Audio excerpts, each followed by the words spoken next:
কঠিন সমীকরণে রংপুর রাইডার্স এক হারে মুছে যেতে পারে শিরোপার স্বপ্ন।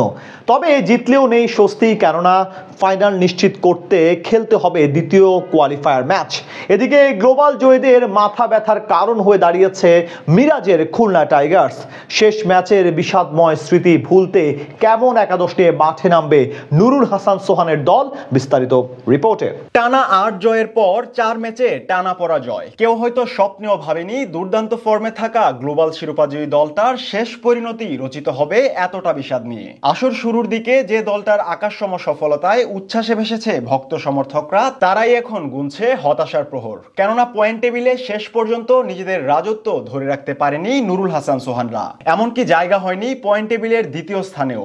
গ্রুপ পর্বের শেষ ম্যাচে বরিশালের বিপক্ষে জয় নিশ্চিত করে দ্বিতীয় স্থানে থিত হয় বন্দরনগরীর দল চিটাগাং কিংস। আর পদমর্যাদায় পিছাতে পিছাতে রংপুর গিয়ে থেকে তৃতীয় অবস্থানে। পয়েন্ট টেবিলে পিছিয়ে কোয়ালিফায়ারের সুযোগও হারিয়েছে দলটি। ফলে খেলতে হবে খুলনার বিপক্ষে এলিমিনেটর ম্যাচ, যেখানে এক ভুলেই চরম মাসুল গুনতে হতে পারে গ্লোবাল চ্যাম্পিয়নদের। বিদায় জানাতে হতে পারে এবারের আসরকে। আগামীকাল দুপুর ১:৩০টায় মিরপুরে মুখোমুখি হবে মিরাজের খুলনা টাইগার্স বনাম সোহানের রংপুর রাইডার্স। এর আগে গ্রুপ পর্বে নিজেদের শেষ ম্যাচেও খুলনার বিপক্ষে হার নিয়েই মাঠ ছাড়ে রাইডার্স শিবির। তাই রংপুরের কপালে আবারও চিন্তার ভাঁজ স্পষ্ট। কেননা বাঘের বাড়ির বাসিন্দাদের বিপক্ষে এলিমিনেটর পর্বের কঠিন সমীকরণ জয় করে দ্বিতীয় কোয়ালিফাই ম্যাচ নিশ্চিত করার বিকল্প নেই দলটির। তাই খুলনার বিপক্ষে শক্তিশালী একাদশ নিয়েই মাঠে নামতে চাইবে ফ্র্যাঞ্চাইজিটি। সেক্ষেত্রে খুলনার বিপক্ষে রংপুরের হয়ে ওপেনিং এ দেখা যেতে পারে টাইগার ওপেনার সৌম্য সরকারকে।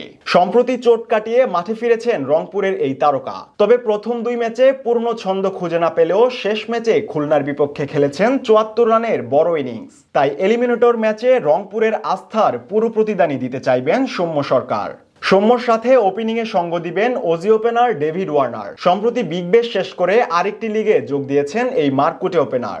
আজ রাতে যদি তার দল বাদ পড়ে যায়, তাহলে রংপুরের হয়ে দেখা যাবে ওয়ার্নারকে। আর সেটি না হলে মার্কিন ওপেনার স্টিভেন টেলরে আরো একবার আস্থা দেখাতে পারে দলটি। ওয়ান ডাউনে রংপুরের হয়ে দেখা যেতে পারে সাইফ হাসানকে। মিডল অর্ডারে খুশদিল শাহের ঘাটতি ভোলাতে আরো একবার জ্বলে উঠতে হবে আরেক পাক ব্যাটার ইফতিকার আহমেদকে। এদিকে আজ রাতেই রংপুর শিবিরে যুক্ত হওয়ার কথা অজি ব্যাটার টিম ডেভিডের। ফলে মিডল অর্ডারে রানের চাকা ঘোরাতে নামতে পারেন এই বিদেশি তারকাও। এরপর রংপুরের বাঁচা মরার লড়াইয়ে হাল ধরতে হবে খোদ কাপ্তানকে। শেখ মাহেদীর বোলিং ব্যাটিং এর পাশাপাশি সাইফুদ্দিনকেও পালন করতে হবে গুরুত্বপূর্ণ ভূমিকা। রংপুরের পেস ইউনিটে থাকতে পারেন পাক পেসার আকিব জাবেদ। চলতি আসরে ১৯ উইকেট শিকার করা এই বোলারের পাশাপাশি গতির তুফানে আরো একবার মুগ্ধতা ছড়াতে হবে টাইগার পেসার নাহিদ রানাকেও। বামহাতি অর্থোডক্স বোলার রাকিবুল হাসানকেও দেয়া হতে পারে আরো একটি সুযোগ। শেষ পর্যন্ত শিরোপার স্বপ্নে কেমন একাদশ নিয়ে মাঠে নামবে সোহান বাহিনীরা, সেটিই এখন দেখার বিষয়। কেননা হারলেই বাজবে রংপুরের বিদায় ঘণ্টা।